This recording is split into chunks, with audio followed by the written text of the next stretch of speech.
All right, we're going to start in grammar on page 91. Oops, that did not work. Okay, hold on.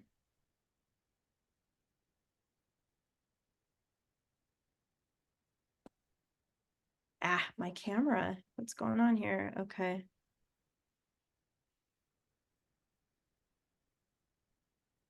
'91. Yeah, I'm there. Okay. I'm trying to get there. There we go. My camera was kind of freaking out for a second. There we go. Coordinating conjunctions. These are words, I think we've talked about these before, that's fanboys. You remember fanboys talking about Yes. those words? Good. So they connect the same types of words or phrases or clauses. We learned that way back in week 2. There's 2 comma rules to use when a sentence has a coordinating conjunction. And then these are the fanboys words, for, and, nor, but, or, yet. So here's some examples, and then notice in the margin over here, it's giving you like a little key to remember the punctuation. So Okay. the first one says, Robin was kind, funny, and brave. This is listing 3 adjectives describing Robin. So over here on the side, it shows A, comma, B, comma, and C. So anytime you list 3 or more, you always have commas in between. That's that rule. And then here, Robin was kind and funny. This one has 2 adjectives that describe Robin. So since there's only 2, we do not need a comma. And it just shows you over here, A and B. There's a little quick reference on the side if you need that. There are 2 more comma rules that these will be new to you down here. So the stranger waited and whistled a tune. In this sentence, the coordinating conjunction and connects the 2 verbs, waited and whistled. No comma is used. This is the same pattern as A and B when A and B are verbs. So over here, it also shows you MC stands for main clause. So sometimes, like here, the stranger waited, that alone is a clause because it is a complete thought. It has a subject and a verb. The stranger waited. And then you've got your second verb, whistled. So that's the pattern there. And this one says, the stranger waited and Robin whistled a tune. Those are 2 main clauses. And you can see over here, MC, comma, CC is the coordinating conjunction, and then MC. So whenever you have 2 main clauses connected by a coordinating conjunction, you do need a comma for that. So it's a little different than just listing 2 adjectives or listing 2 verbs or 2 nouns. It's no comma. But if you have 2 main clauses, that does change the comma rule a little bit, and you do have to have a comma on that one. We're going to do some practice of this on the next page, but here are more comma rules. Comma rules, you know, there's a lot. And some of them make sense and some of them are just, they're hard to remember, but when you see them over and over again, you start recognizing the pattern. But really, they're all patterns. So again, it's reiterating right here, no comma if you have a main clause and then a second verb. But if you have a main clause and then another main clause, you do need a comma there. So that's just showing you a little more detail on that rule. Down here, there's 2 examples. Robin agreed to spar and made a staff. This is a main clause. The whole thing is a main clause. You have the subject and verb, and then you have more information. So because it's listing 2 verbs, he agreed and he made, you don't need a comma. It's just 2 verbs. It's like A and B. Here, Robin agreed to spar and he made a staff. Because they added that word he in there, now that's a subject. So that makes it a separate main clause. Because remember, main clauses always have to have the subject verb pairs. Okay. Yeah, so you've got the brackets showing you this is a main clause, and then you got the coordinating conjunction and then another main clause. So this one does take a comma. So that's the difference between those 2. Do you have any questions about that page at all? No. Okay. And then as you're doing your homework, and you might need a refresher on that page, you can always look back on that for a refresher. This is page 92. This is going to be a practice page on identifying what the comma rules are. Yay, how fun. So this is how we're going to do this. Zoom in a little bit. There's patterns in each one of these sentences. So I'm going to have you just read the sentence, and then you've got two choices. It's either going to be main clause, CC, second verb, or main clause, comma, CC, main clause. So you can say either the first one or the second one. That way you're not having to repeat that over and over again. So go ahead and start, Jude, by just read that first sentence for me. Robin accepted the challenge and collected his arrows. Okay, good. So we have and, that's our CC, that's our coordinating conjunction. It's connecting.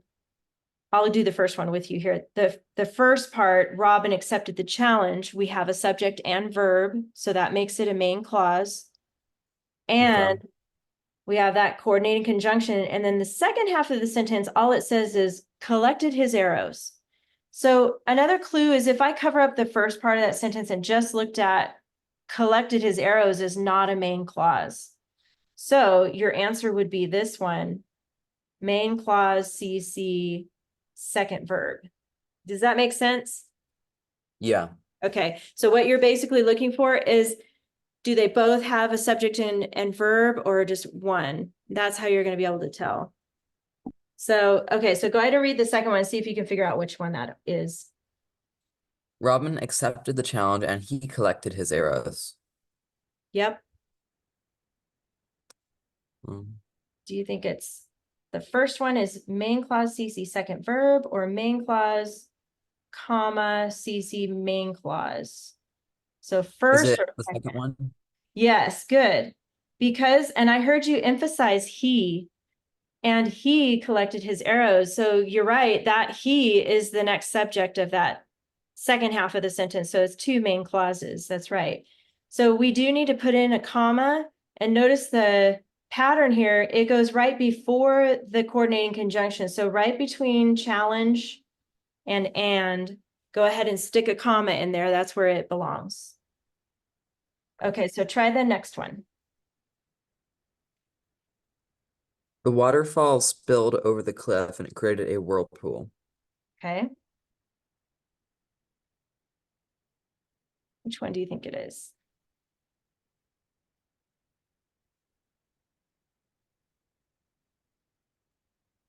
Is it the first one on this one? No, it's actually, so a clue is here. We have and.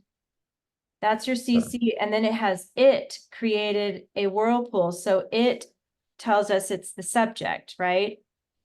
So does For that mean there's two main clauses in it? two main clauses, yes, exactly. So Okay. if I were to, just for the sake of seeing what happens, if I take out it and it said the waterfall spilled over the cliff and created a whirlpool, that would be this one with just the second verb, because this created a whirlpool is not a main clause, right? But Okay. because it created a whirlpool, that can stand by itself. It created a whirlpool could be a sentence, right? It could be a complete sentence. So it is considered a main clause. Does that make sense? Yeah. Okay. So again, the comma, do you know where we should put the comma in that sentence? Based on this pattern right here? Before and? Yes, right before and. Good. Okay. Okay. Good. Try the next one. Put the comma there. Hold on. Yeah. The waterfall spilled over the cliff and created a whirlpool. Oh, I just gave you that example, huh? Kinda. Yeah. That's So basically taking. basically on the last one, the it and the he, the same thing. Oh, when it comes to it. Uh-huh. So that's the Okay. same one, except for there's no it. There's no subject in the second half of that sentence. So it's second verb. Yes, good. You got Oh, it. That's right. Not a main clause on the second half. It's just the second verb. Good. And no comma for that. So we can just leave that the way it is. Okay. circled the wrong one on accident. Oh, whoopsie. Yeah.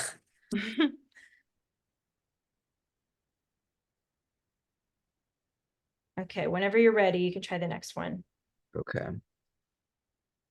Little John released the There arrow, you but go. surprisingly missed the target. Um,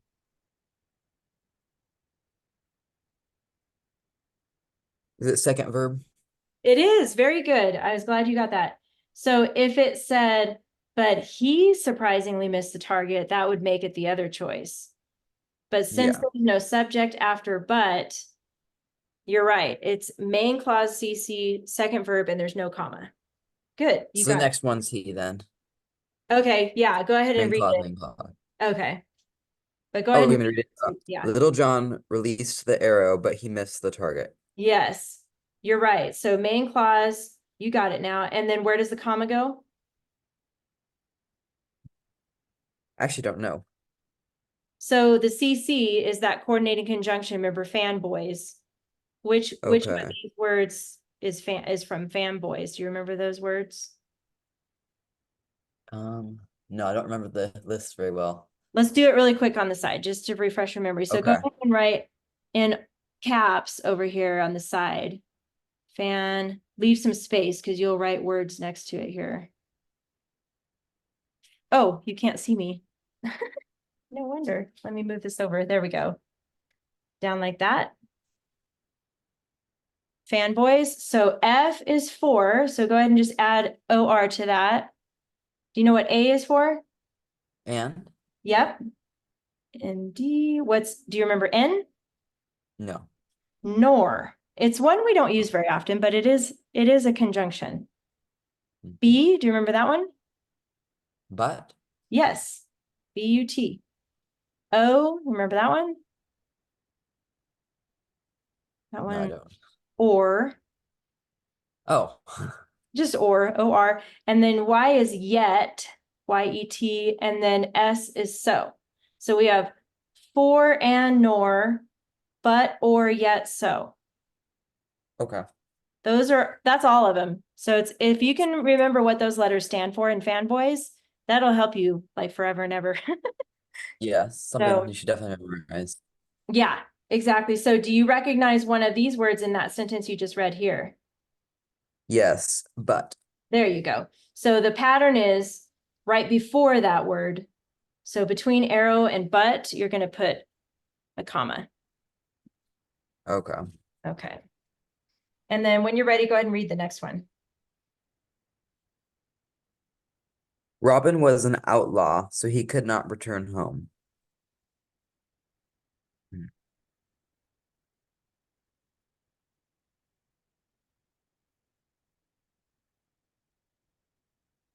So this one is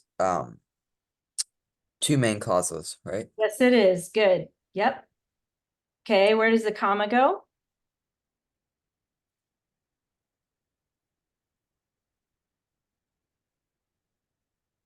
You're looking for your So fanboy word. before Yes. so, right? Yes. Yep. You got it. Last one.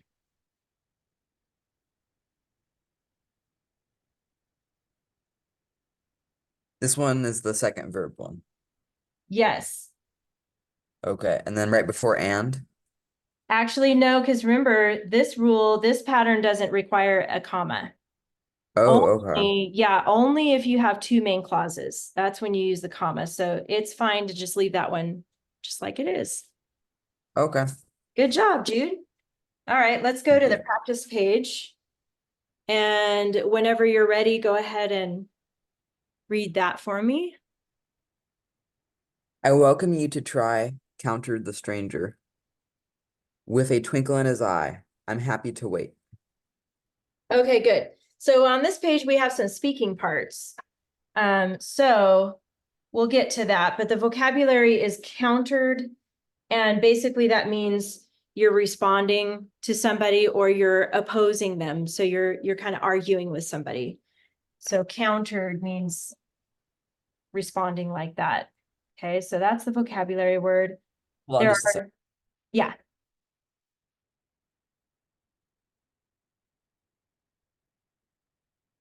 Okay, now I'm back. Okay, so go ahead and find the two articles and label those.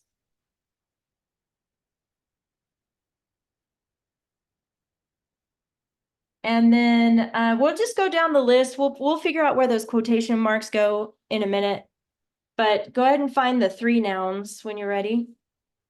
Three nouns. Okay. Yeah, that blind. The nouns. Stranger, is that one? Yes, that's one. I. Yes. Well, actually, no, I'm sorry. That's a pronoun. I is actually a Okay. pronoun. So we can Interesting. label that. Yeah. What Um, about twinkle? yeah. Because it has a before it, that tells you that's a noun. So a twinkle means it is a noun. So good. Okay. And there's one more. It is a thing, I guess. It is a thing. Yeah, a twinkle. There's one more noun. Is it countered? No, No. a twinkle in his. I. Oh, is that what you were telling me earlier? I Yes. I was thinking you were talking Yeah. about this eye. Oh my gosh. Oh no. That was my bad. You're good. It's EYE. fine. That is a noun. Durr. I thought you were talking about the pronoun. No wonder you're like, oh, interesting. Okay. So yes, Yeah, I was like, why would that be? EYE, the Okay. eyeball, is the noun. You're right. Okay. Well, and then the pronouns, I basically gave you that. That first one, Okay. I, the letter I. Where else is there? There's two more pronouns in here. You. Yes, good. And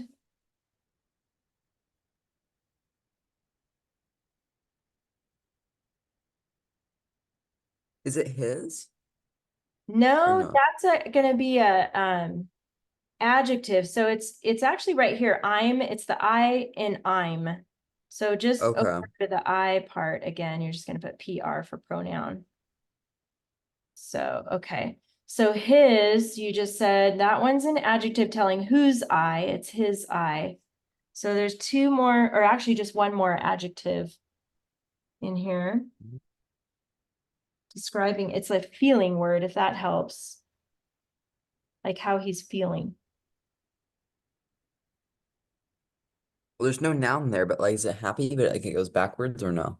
It is happy. Yep. And it does go Okay. backwards sometimes because it's describing the pronoun, because sometimes adjectives describe pronouns too. So Okay. I'm happy is telling how I feels is I'm happy. It sounds weird, but that's exactly right. We'll come back to prepositional and main clauses. Let's jump down to the subject verb pairs. So where are the verbs? We'll look for that first. Is welcome one? Yes, it is. That's one. And then the subject is I, right? Yes, good. Okay. Countered is the verb. Yep. And then subject is you. Yes. Actually, this is where it gets weird because we don't have our punctuation marked yet. So Okay. this first part, I welcome you to try, is the quote. In fact, let's just put the quotation marks in here because that is what's being said. And remember how we talked about attribution? Do you remember when I talked to you about that? Where attribution means who's speaking and the speaking verb. So here, it's actually the stranger that's saying this. And the stranger is I. Does that make sense? Mhm. So this becomes the subject connected to countered because he's the one that's what he was doing. He countered. That's a little tricky right there. But so I Yeah. welcome you to try countered the stranger with a twinkle in his eye. And then here is another quote. Might as well stick those in there. I'm happy to wait. So what is the verb here? There's a verb inside that quote. Do you see it? Um, It's kind of hidden there because it's with I'm. So the M in is it I'm, a homophone? no, it's a contraction. So we do need to put a apostrophe in there. Okay. And the contraction is for I am, and they put it together for I'm, but that word am is actually a verb. So we need to squeeze in a little V right here, just on top of that M. Does that make sense? Yes. Okay, good. So that's the verb. So who's the subject? Who is saying, well, within that quote, who am, I I'm, don't know how to say it. Yeah, I, that's right. yeah. So just put the subject S on top of the pronoun. You got it. Was that all? That was all free, right? What's that? Was that all free? Yes, that was all three. Okay. You got it. Okay. Main clauses, remember those have subject verb pairs. That's why it's kind of helps to have that marked first. So where do you think the main clauses are with subject verbs? I welcome you to try. Is that one? Yes, that's one. Good. That's one main You clause. put it, yeah, you put it inside the apostrophes, right? I did, but it doesn't really matter because when you rewrite it at the bottom, you're not going to include the brackets. You're just going to write Okay. it without that, but that's just identifying it. Okay. And then how about there's three main clauses. So where do you think the next one is? Countered the stranger with a twinkle in his eye. Is that all Yep. one? Yep. You're right. That's all one. And then the last one. I'm happy to wait. Yep. Got it. Good. Prepositional phrases. There's two of them.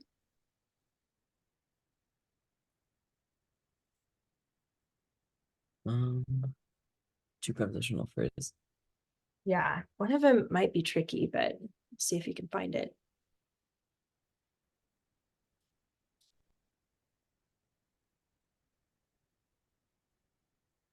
I actually don't know where either of them are. Okay. I'm going to give you a clue.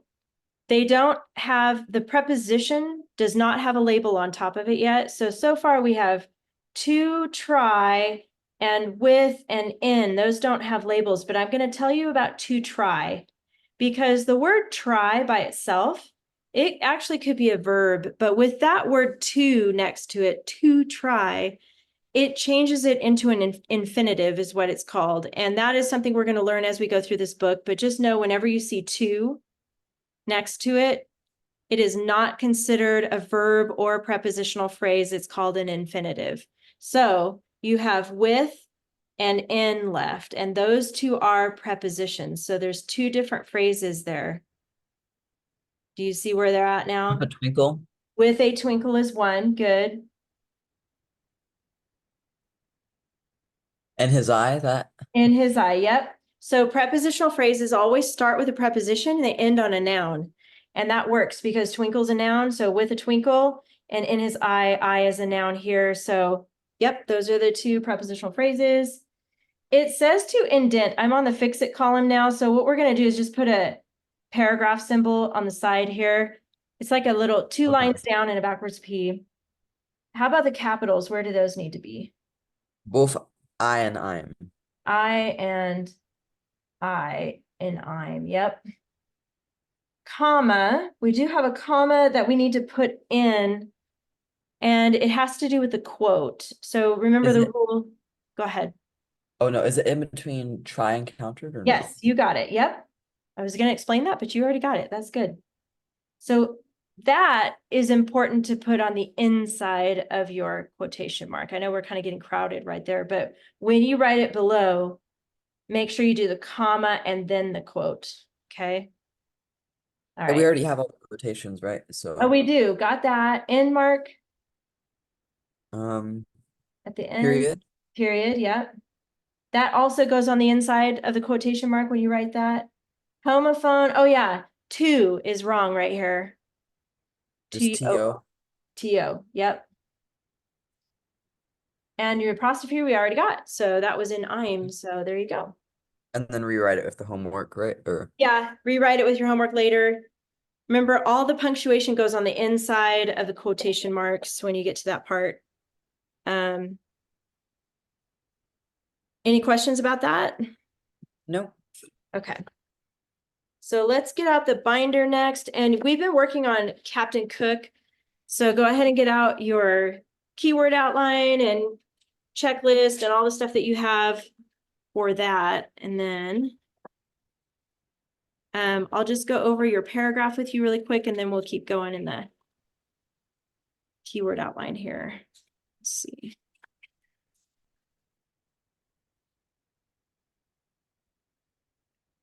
Hold on, I'm gonna grab a clipboard. Okay.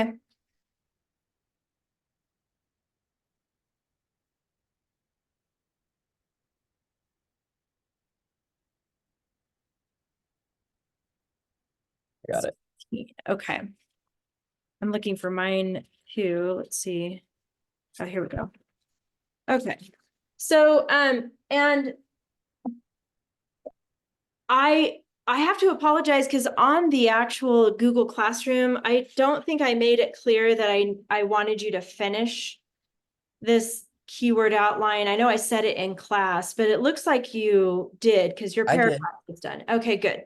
So I did finish. good, awesome. That was the goal for that, was to finish that. And let me look at the time. I want to make sure we get through everything. I'm going to just pull up your paper really quick so we can go through that. Whoops. And then we're going to write the other 2 paragraphs to complete that report on Captain Cook.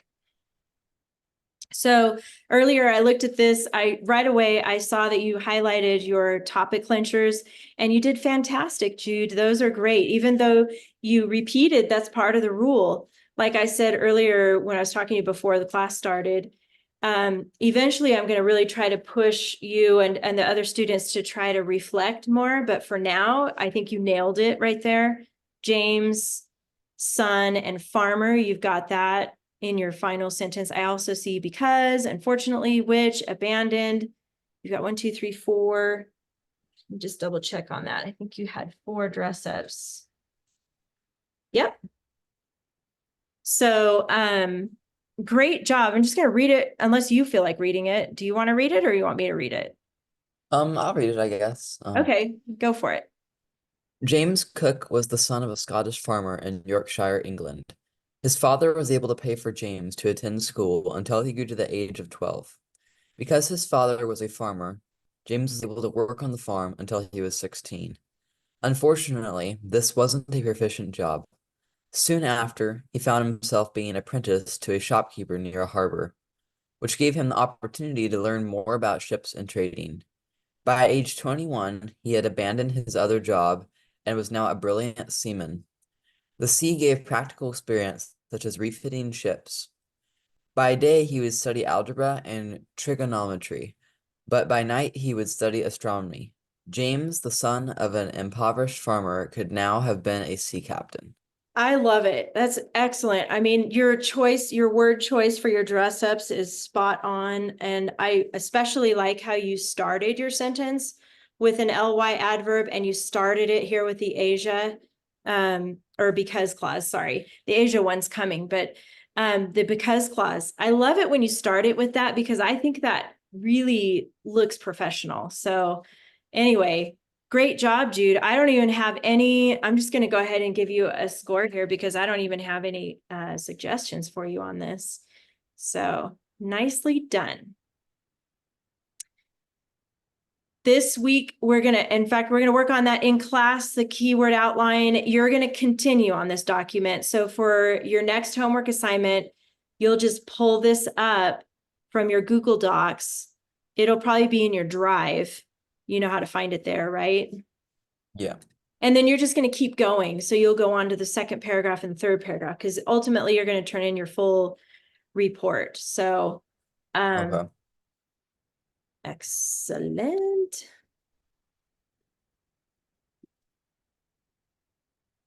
Just put a note there so your mom can see that too.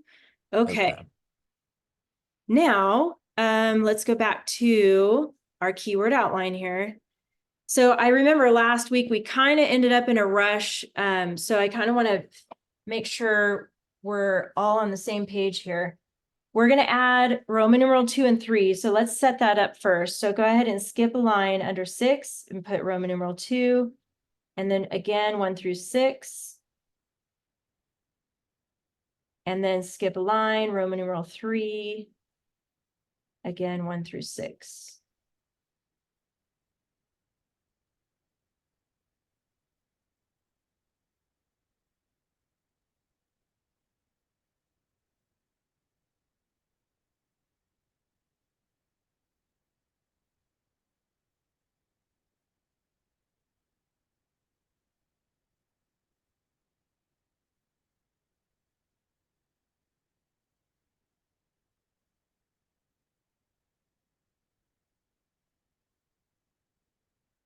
Okay, I got that down. Okay, so just to remind you, whenever you're writing a report about anything or a research paper, you've been given a subject, right? The subject for this is Captain Cook.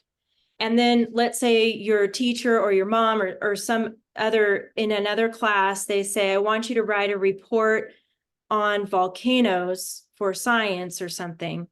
Your actual subject would be volcanoes. Here we have Captain Cook. But then your topics, those become your paragraphs. So for instance, with volcanoes, you might have a whole paragraph about lava. You might have a whole paragraph on where volcanoes are located. That would be a paragraph that's a topic in itself. And then, or, the effects a volcano has on wildlife. That could be its own paragraph. So these topics break down the subject. So here we have Captain Cook, and we started with his early life.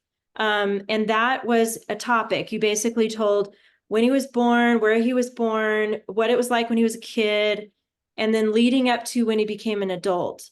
Now we have to read the rest of this article, but on the back of this KWO, I need you to write up here possible topics. And we already talked about his early life, and we did that already. So I'm just going to put a check mark by that. And here's where we're going to read the article and just start listing some of the other possible topics that we have to choose from for paragraphs 2 and 3. Now, there's going to be more than enough topics in this article. And if I remember right, on yours, Jude, do you have in the margin here early life? Did we write that in? Hold on, let me pull that out. I think it's Okay. right here. Actually, it's not in my finished folder, so it must be in the Okay. actual book. Captain Cook, here it is. Yeah, I have Yeah. early life. Okay, good. Skill. And skills. Okay, good. So we labeled those two. Go ahead and turn to the next page on 84. I think that's where we left off right here. Do you have anything written on that margin on 84? Yes, first voyage. Okay, first voyage. How about at the bottom? Do you have anything next to this paragraph? That's it. That's I it. think we First stopped voyage. right there. Okay. Do you remember? Because I'm trying to remember. Did we finish that paragraph? Do you remember how he? I don't know. Mine is like just, I see where it says first voyage. It's right there. Right at the top. Okay. So just for the sake of refreshing our memory, let's go ahead and I'm going to reread that paragraph and then we'll continue from there. So your job as I'm Okay. reading is to just underline anything that you think is important or relevant, like places or dates or names, things like that. And then especially things that are interesting to you. Anything that stands out that you're like, oh, wow, that is interesting. Yep. Okay, good. Actually, I just realized I have stuff underlined up until right here, but yeah, a refresher would be nice. Yeah. Oh, all the way. Okay, well, that's good to know. Yeah. Maybe we can keep going for the sake of time then. Maybe you can look at back on that if you need to later, but I think for the sake of time, I'm going to start down here since you have Okay. that underlined. Yeah.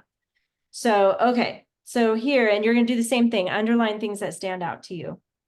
One of the problems 18th century soldiers faced was the danger of diseases.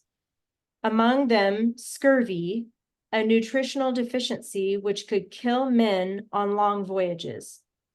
But none of Cook's men suffered from that disease because of his meticulous planning. He kept his ship clean and well ventilated and insisted they include in their diets cress, sauerkraut, and orange extract. I know I've looked up cress before, but I can't remember what that, I know you probably know what sauerkraut is, right? Or do you know? Actually, no. You don't? Okay, so sauerkraut is a German vegetable and it's obviously it's sour. A lot of times people eat it on like a sausage dog, like a hot dog, but it's made out of sausage. And then they dump this, it's like a white, it almost looks like lettuce, but it's sour. It's like a pickle sour, like that. That's Okay. sauerkraut. But then cress, I wanted to remember what cress was. Let's see. Oh, it's a cabbage. It's like a in the cabbage family.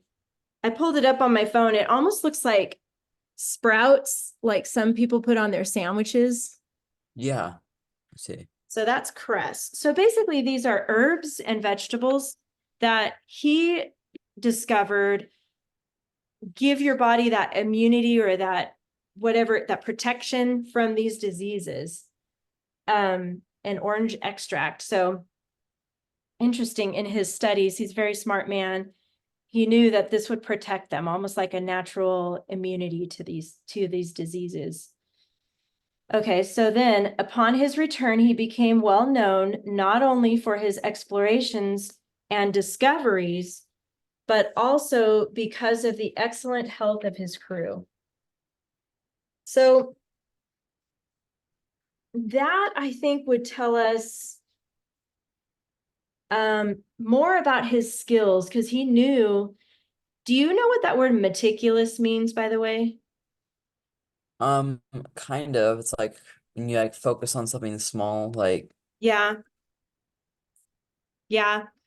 Meticulous also means like paying attention to the small details. Like, you know, he probably made sure his ship was so clean. He probably sanitized the things they ate with, utensils, and they probably had a washing station where he made sure they washed their hands and they so basically most sailors in that day were almost like Pirates of the Caribbean type time frame, you know, where have you seen Pirates of the Caribbean or heard about it before? but I've heard about it, yes. Yeah, basically they're dirty pirates. They're always dirty. Their nails are disgusting.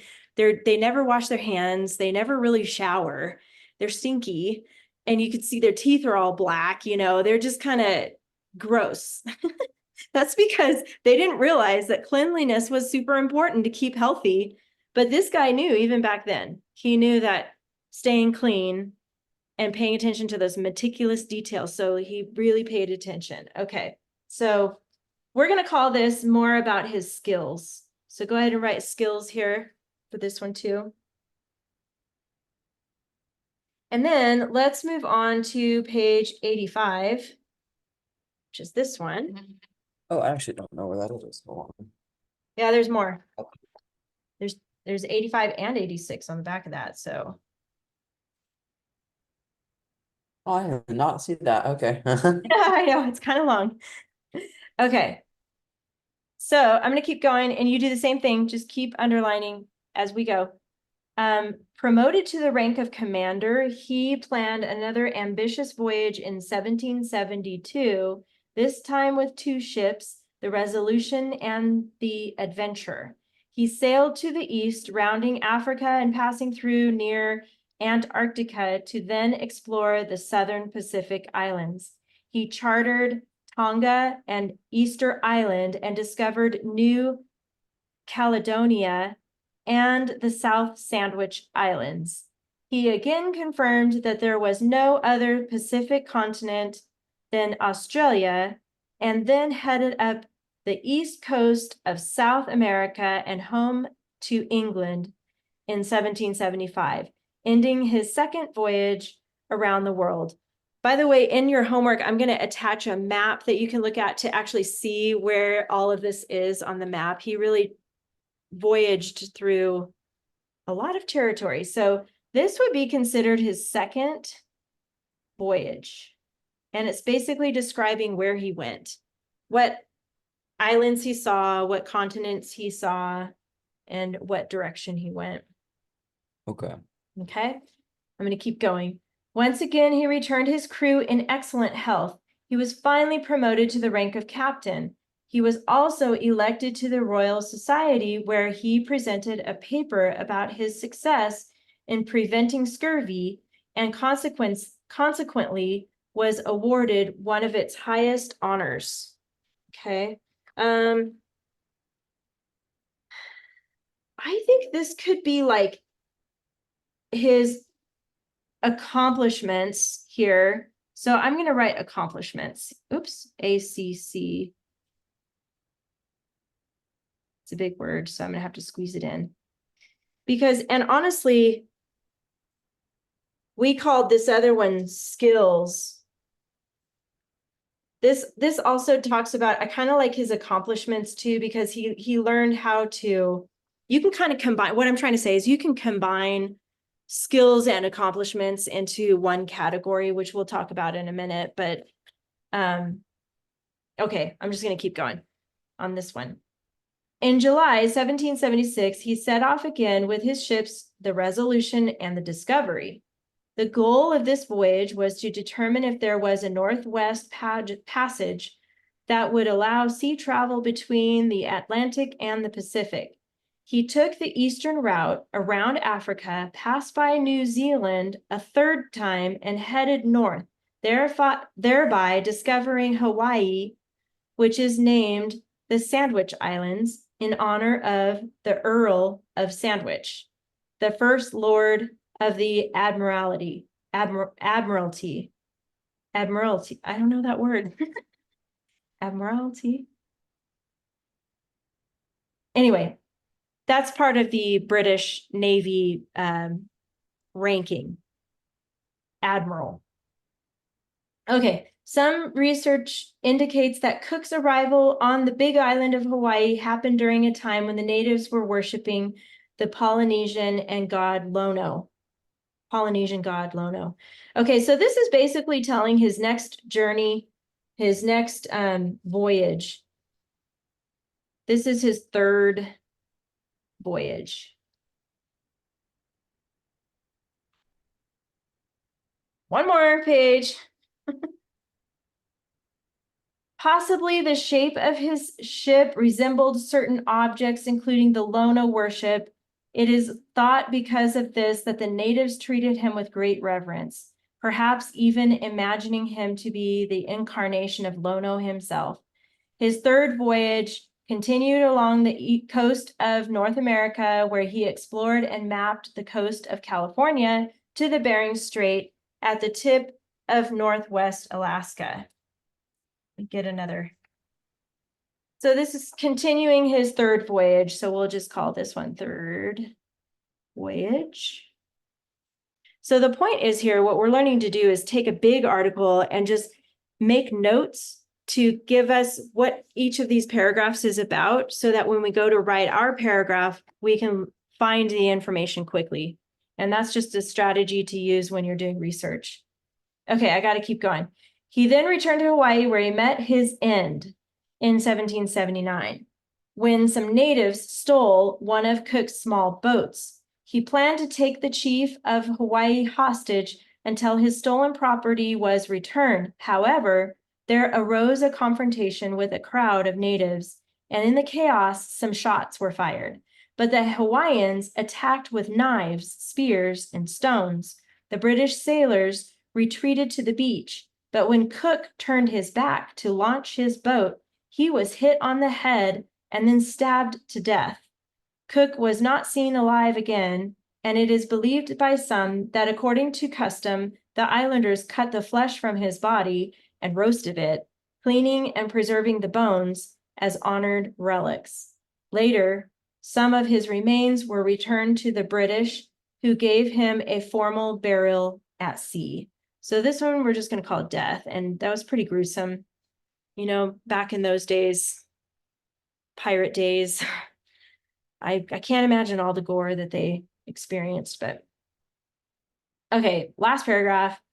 Captain Cook's fame is widespread, and he, along with his men, made countless recognized contributions to the scientific community in the 18th century. Many dozens of books and films document his life and achievements. Schools, buildings, landmarks, coins, ships, and monuments are found throughout the world in commemoration of his excellent leadership, his incredible exploration, and his unfortunate demise. So this, I would put fame here. All right, we're gonna have to go quick because I know you gotta go soon. Go back to your note page here, possible topics. And we're just gonna add to our list what those paragraphs were as we went along. So I think we left off, let's see, we have early life. Then we have skills. That was a paragraph. Then we have first voyage. Are you okay if I do this fast, Jude? Okay. We have another one that says skills. I didn't realize I was on mute. I'm fine with it. Yeah, you can go as Okay, fast as okay, you want. good. And then second voyage. And then we have accomplishments. And remember I said we can combine that with skills. So but next to skills, Yeah. I want you to put a slash and go ahead and put accomplishments here too.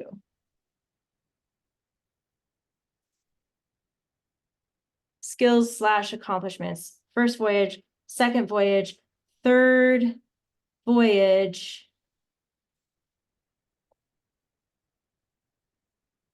death, and then fame. So that's how we're going to practice this more on our next topic in a few weeks. But for now, that's the basic bare bones of it. You read the article, you label your paragraphs, you make a list of all your labels.